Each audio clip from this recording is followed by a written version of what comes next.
الحمد لله الحمد لله نحمده ونستعينه ونستغفره ونؤمن به ونتوكل عليه ونعوذ بالله من شرور أنفسنا ومن سيئات أعمالنا من يهده الله فلا مضل له ومن يضلل فلا هادي له ونشهد أن لا إله إلا الله وحده لا شريك له ونشهد أن سيدنا وسندنا ونبينا ومولانا محمدا عبده ورسوله صلى الله تعالى عليه وعلى آله وأصحابه أجمعين أما بعد فأعوذ بالله من الشيطان الرجيم بسم الله الرحمن الرحيم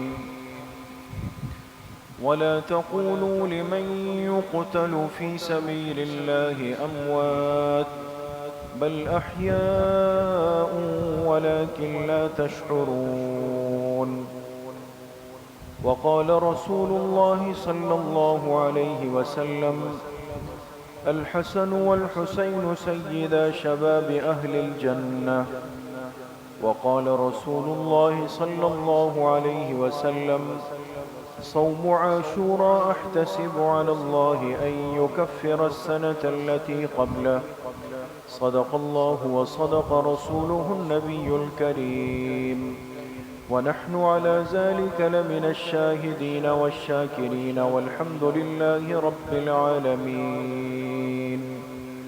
درود شریف پڑھ لیں. اللهم صل على محمد وعلى آل محمد كما صليت على إبراهيم وعلى آل إبراهيم إنك حميد مجيد. اللهم بارك على محمد وعلى آل محمد كما باركت على إبراهيم وعلى آل إبراهيم إنك حميد مجيد. میرے محترم دوستوں، بھائیوں اور بزرگوں، اللہ سبحانہ و تعالی نے اپنے آخری پیغمبر جناب رسول اللہ صلی اللہ علیہ وسلم کو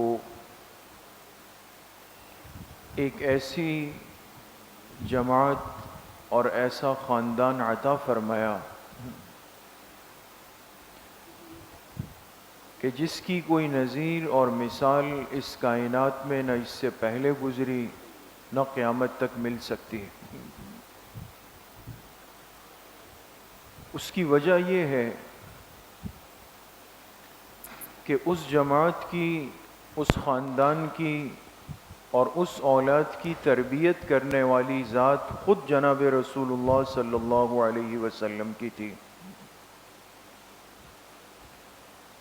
لہذا جن کی تربیت پیغمبر کے سامنے ہوئی ہو، جن کی تربیت پیغمبر کی ہاتھوں سے ہوئی ہو، اور جنہیں اللہ کے آخری اور محبوب پیغمبر کی صحبت نصیب ہوئی ہو، اگر ان ہستیوں میں، ان افراد میں، ان لوگوں میں آج انسان کمزوریاں، نقص، عیب یہ نکالنا شروع کرتا ہے تو یاد رکھے کہ اس کا براہ راست اثر جناب رسول اللہ صلی اللہ علیہ وسلم کی تربیت پہ جا کے پڑتا ہے. اور ایک ذہن بن سکتا ہے نعوذ باللہ کہ کیا جس ہستی نے ان کی تربیت کی، ان کو تیار کیا، ان کو بنایا، کیا نعوذ باللہ ثم نعوذ باللہ اس تربیت میں کوئی کمی رہ گئی تھی؟ اس لیے میرے محترم دوستوں، بھائیوں اور بزرگوں، بحیثیت ایک مسلمان ہونے کے چند باتوں سے اپنے آپ کو کلی طور پر مطمئن بھی رکھیں، اپنے آپ کو آگاہ بھی رکھیں. ہم اپنے عقائد سے، اپنے دینی نظریات سے دین کے بنیادی علم سے نہایت درجے میں دور ہو چکے ہیں۔ یہ ماننا پڑے گا، اور اسی کا نتیجہ اور اثر اور نقصان یہ ہے کہ آج اگر کسی نے صحابہ کرام پر یا ازواج مطہرات پر یا آل بیت اطہار پر نعوذ باللہ کوئی ان کی شان میں کوئی بات کہی، کوئی قصہ واقعہ من گھڑت آپ کو سنا دیا، کوئی جھوٹی سچی کہانی سنا دی، آپ کا ذہن متاثر ہو کر رہ جائے گا۔ اس لیے سب سے پہلی بات جو خلاصۃ الخلاصہ ہے، ساری باتوں کا نچوڑ ہے، آپ کہیں مت جائیں، کہیں مت دیکھیں، کسی کتاب کو مت اٹھائیں، آپ صرف اور صرف اللہ پاک کے آخری کلام قرآن کریم کو دیکھیں۔ اللہ پاک نے سورہ فتح کے بالکل آخر میں فرمایا محمد الرسول اللہ، یہ قرآن کی آیت ہے، محمد الرسول اللہ۔ اس کا کیا ترجمہ ہے کہ محمد صلی اللہ علیہ وسلم اللہ کے رسول ہے۔ آسان سی بات ہے۔ آگے فرمائے والذین معہ، جو میرے اس پیغمبر کے ساتھ ہیں۔ مع عربی کا لفظ ہے، اس کے معنی آتے ہیں ساتھ ہونے کے، سے اردو میں ہم کہتے ہیں فلاں فلاں کے ساتھ رہتا ہے، وہ اس کے ساتھ جڑا ہوا ہے۔ اس ساتھ جڑنے کو عربی میں معیت کہتے ہیں، ساتھ، دونوں ایک ساتھ ہیں۔ اب اللہ پاک فرما رہے والذین معہ، اور جو میرے اس آخری پیغمبر کے ساتھ ہیں۔ بالکل واضح سی بات ہے نا کہ حضور کا ساتھ کن کو ملا ہے، حضور کی معیت کن کے حصے میں آئی ہے، اور حضور کی صحبت کن خوش نصیبوں کے حصے میں آئی ہے، یہ تو کسی کو سمجھانے کی ضرورت نہیں۔ جو میرے اس پیغمبر کے ساتھ ہیں، ان کی دو صفات بتائی، اشداء علی الکفار رحماء بینہم۔ حضور کی صحبت پانے والے، حضور کی معیت پانے والے، چاہے وہ پھر صحابہ کی شکل میں ہے، چاہے وہ شکل میں ہے، چاہے وہ اہل بیت رسول کی شکل میں ہے، اس لیے کہ ان سب کو حضور کی معیت ملی۔ کسی کو گھر میں ملی، کسی کو نکاح کے ذریعے سے ملی، اور کسی کو ایمان کے ذریعے سے ملی،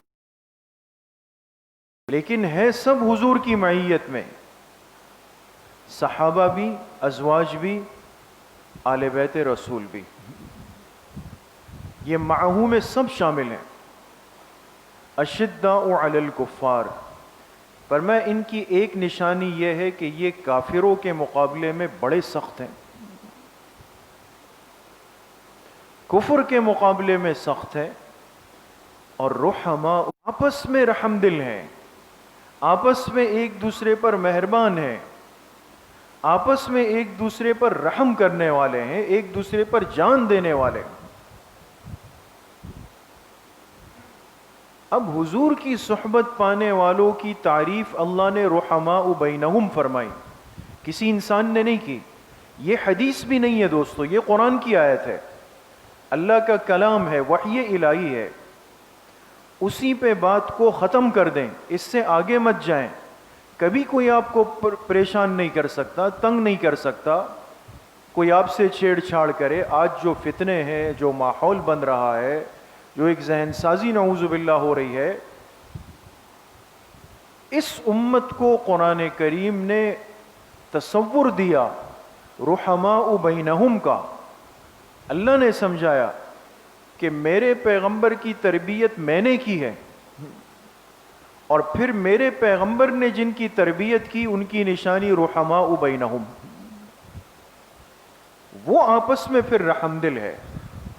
ہم ان کی لڑائیاں ثابت نہیں کریں گے، ہم بیٹھ کر یہ بحث نہیں کریں گے کہ اس نے یہ کیا، اس نے یہ حق چھینا، اس نے یہ گالی دی، اس نے اس کو گرایا، اس نے اس کو گرایا، یہ اس کے خلاف.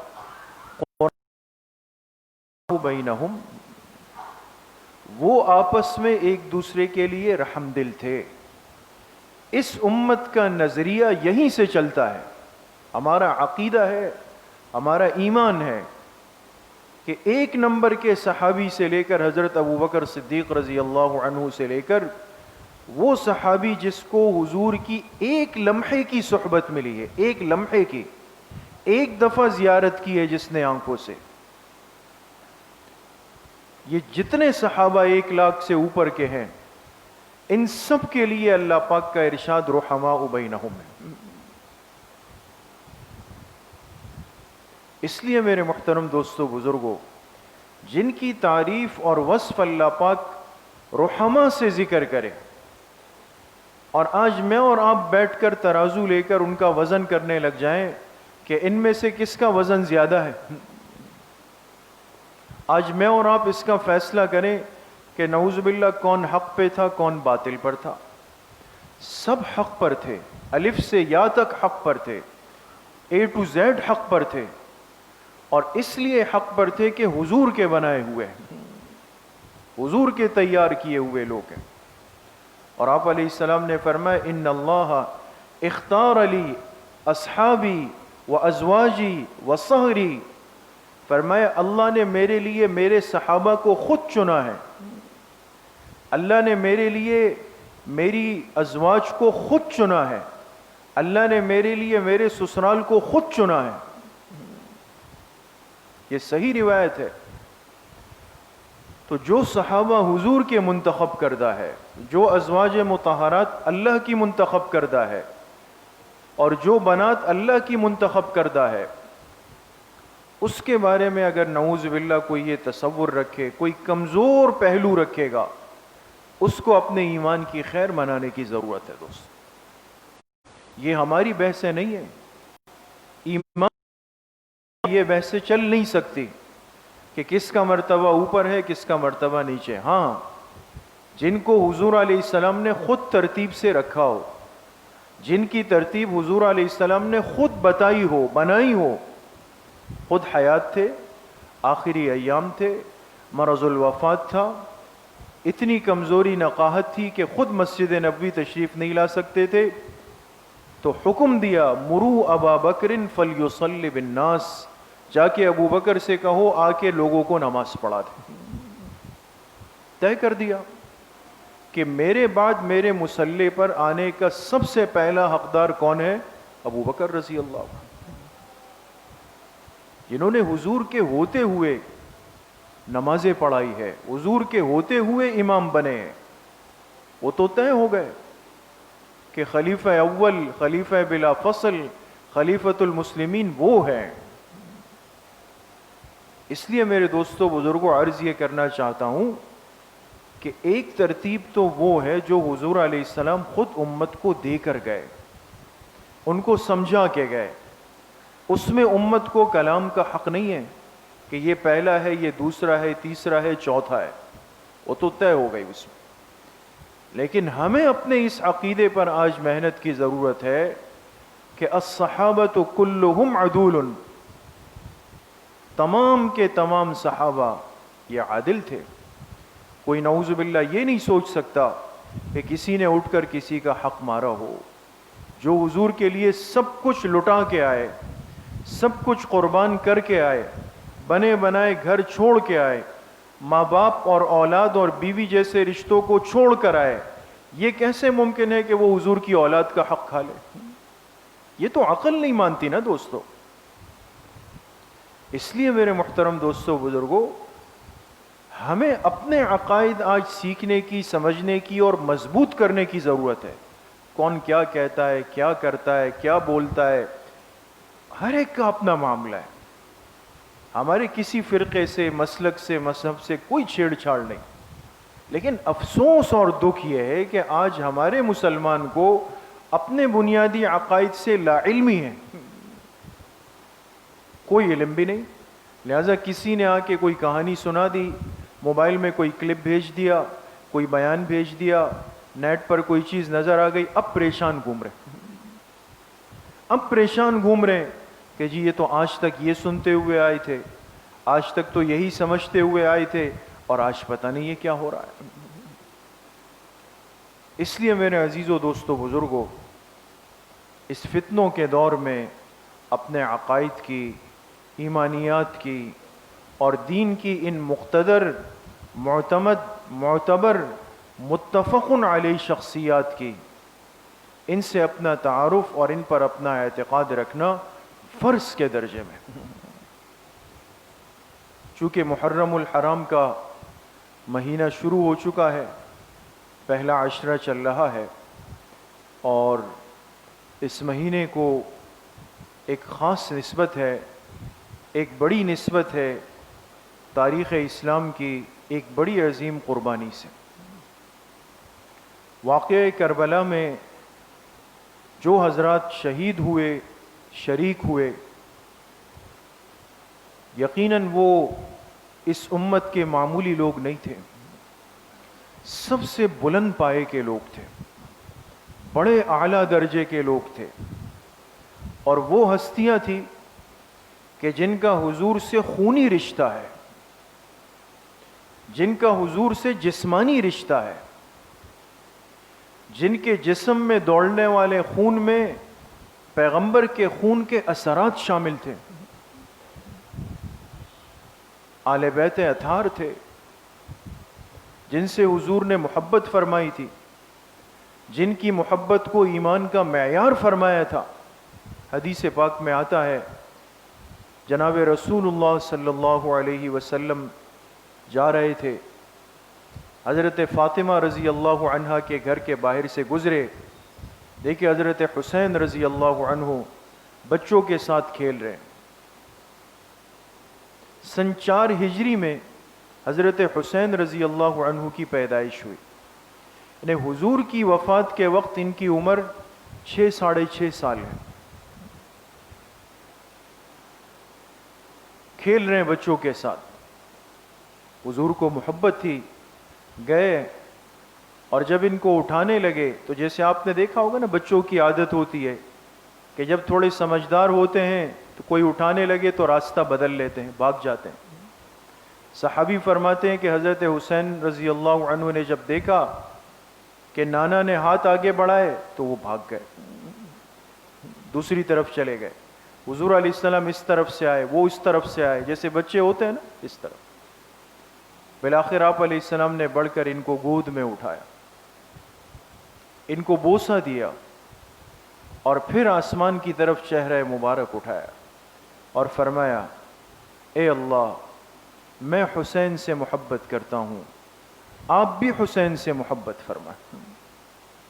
میں حسین سے محبت کرتا ہوں، آپ بھی حسین سے محبت فرمائیں، اور فرمائے اے اللہ، جو میرے اس حسین سے محبت کرے آپ ان سے بھی محبت فرمائیں۔ تو ضمانت ملی، جو حضور کے اس محبوب نواسے سے محبت کرے گا، حضور کے فرمان سے یہ ضمانت ملی کہ اللہ کی محبت اس کے حصے میں آئے گی۔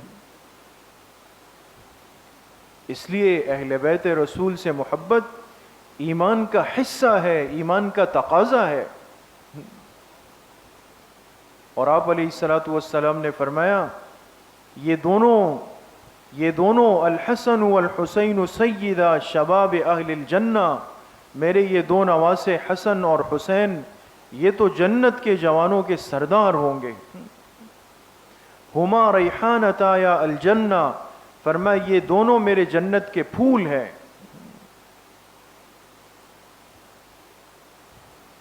اتنی بڑی شان والے لوگ، لیکن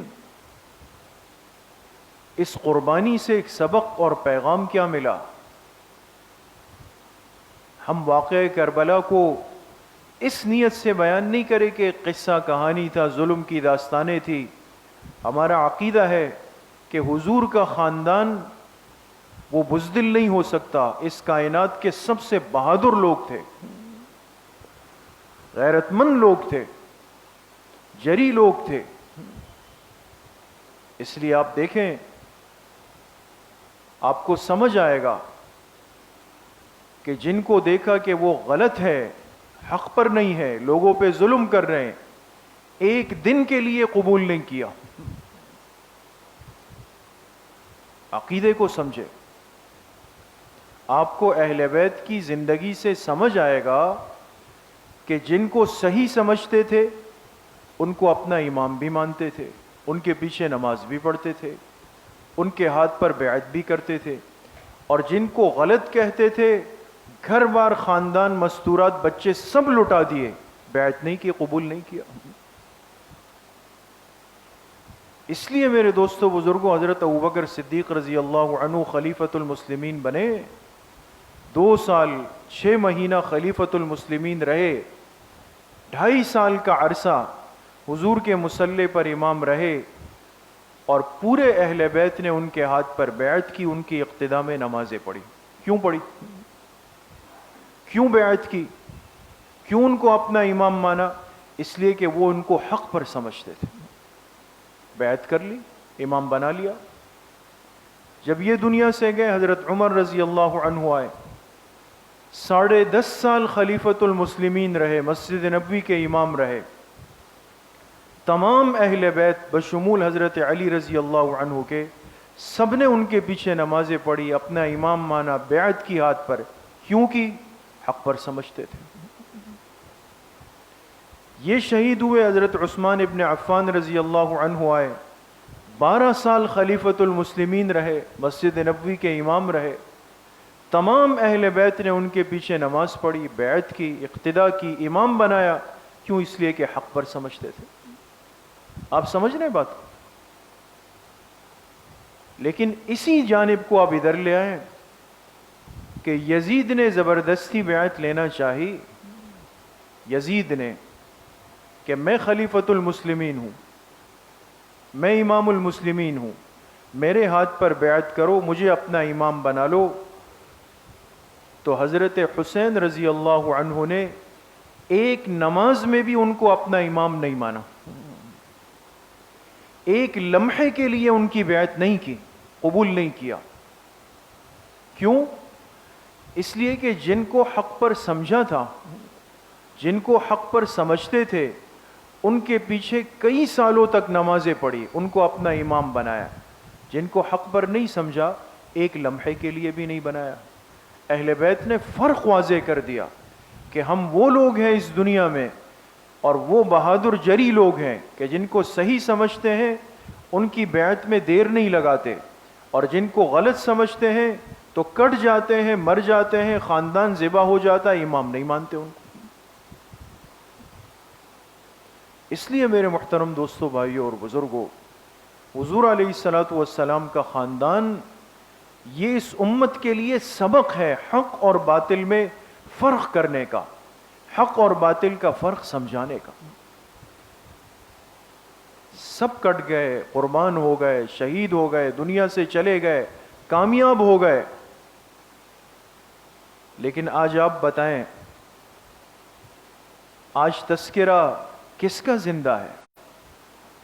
جب یزید کا نام آتا ہے لوگ کہتے ہیں تھا، اور حضرت حسین رضی اللہ عنہ کا نام آتا ہے لوگ کہتے ہیں. جن کے تذکرے مٹتے ہیں وہ تھے ہو جاتے ہیں، اور جن کے تذکرے زندہ رہتے ہیں وہ ہیں رہتے ہیں ہمیشہ. یزیدیت تھی، ختم ہو گئی، مٹ گئی. حسینیت ہے، اور قیامت تک اللہ پاک اس کو زندہ رکھیں. اس لیے شہادت تو نعمت ہے. یہ تو حضرات خوش نصیب تھے، اللہ پاک نے ان کو یہ مقام دیا، یہ بلند مرتبہ دیا. اس لیے میرے محترم دوستو، بھائیوں اور بزرگوں، ان ایام میں بحیثیت ایک مسلمان ہونے کے ہمیں ان حضرات کی ان عظیم قربانیوں کو یاد رکھنے کی بھی ضرورت ہے، اور اپنے اندر اسی قربانی کا جذبہ پیدا کرنے کی ضرورت ہے. حق کو حق سمجھ کے قبول کرنا، غلط کو غلط سمجھ کے رد کر دینا، چاہے پھر انسان کی جان چلی جائے، لیکن نہیں. تو یہ حضور کا خاندان ہے، اور ان کی محبت ہم سب کے ایمان کا حصہ ہے. اگر کسی کے دل میں نعوذ باللہ ان ہستیوں میں سے جن کا ذکر میں نے شروع میں کیا، والذین معہ، جنہیں حضور کی معیت ملی، کسی ایک کے لیے بھی کمزور پہلو آئے گا، کچا پہلو پیدا ہوگا، شک اور شبہ پیدا ہوگا، وہ اپنے ایمان کی خیر منائے گا۔ اس لیے صحابہ اکرام، ازواج مطہرات، اہل بیت رسول، یہ سب مل کر اس خاندان نبوت کی ایک بنیاد بنتی ہے۔ اس سے اسلام کی عمارت کی تکمیل ہوتی ہے۔ آپ کسی ایک کو ہٹا نہیں سکتے یہاں سے۔ دوسری بات میرے دوستو بزرگوں یہ ہے کہ اس عشرے میں، اس مہینے میں ایک مسلمان کے لیے کرنے کے کام کیا ہے؟ ایک تو وہ کام ہے جو ہمیں اس ماحول میں ہمیشہ ہر سال نظر آتے ہیں، اور ہم نے بعض دفعہ ان کو اپنی زندگیوں کا حصہ بھی بنا دیا ہوتا ہے، اس لیے کہ سال ہر سال سے ایک چیز چل رہی ہے، بڑوں کو دیکھتے رہیں کہ وہ کر رہے ہیں، ہم بھی کر رہے ہیں، ان کے ساتھ چل رہے ہیں۔ لیکن ہمارے لیے ماحول، رسم و رواج، بڑوں کا چلتا ہوا طریقہ یہ بنیاد نہیں ہے۔ ہم تو قرآن اور حدیث کو اپنی بنیاد سمجھتے ہیں۔ محرم میں کیا کرنا ہے؟ آپ علیہ الصلاۃ والسلام کا ارشاد مبارک ہے، افضل الصیام بعد شہر رمضان شہر اللہ المحرم۔ فرمائے رمضان کے مہینے کے بعد سب سے افضل روزے، رمضان کے مہینے کے بعد سب سے افضل روزے وہ محرم کے مہینے کے روزے، پورے مہینے میں، اس میں کوئی تخصیص نہیں فرمائی، عمومی فرمایا۔ لہٰذا اللہ نے پورا مہینہ دیا ہے نفلی روزوں کے لیے، اس میں انسان کثرت سے روزے رکھے۔ یہ وہ کام ہے جو حضور علیہ السلام نے امت کو دیا ہے کہ اگر تمہیں اس مہینے کی برکتیں وصول کرنی ہے، سعادتیں لینی ہے، اللہ کا قرب لینا ہے، کثرت کے ساتھ اس مہینے میں روزے رکھو۔ دوسرا عمل جو خاص طور پہ عاشورہ کے روزے سے متعلق ہے، آپ علیہ السلام نے فرمایا صوم عاشورہ احتسب علی اللہ ان یکفر السنۃ التی قبلہ۔ جس نے عاشورہ یعنی 10 محرم جو ہمارے اعتبار سے آنے والا اتوار کا دن ہے، جس نے عاشورہ کے دن روزہ رکھا، مجھے اللہ کی ذات سے امید ہے کہ یہ ایک روزہ گزشتہ 1 سال کے گناہوں کا کفارہ بن جائے۔ یہ عاشورہ کے روزے کی فضیلت ہے۔ 10 محرم کے روزے کا اہتمام رمضان کے مہینے کے روزوں سے بھی پہلے تھا، یہ یاد رکھیں۔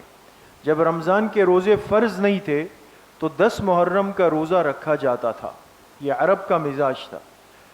جب رمضان کی فرضیت آئی تو محرم کے روزے کا یہ اہتمام ختم ہوا۔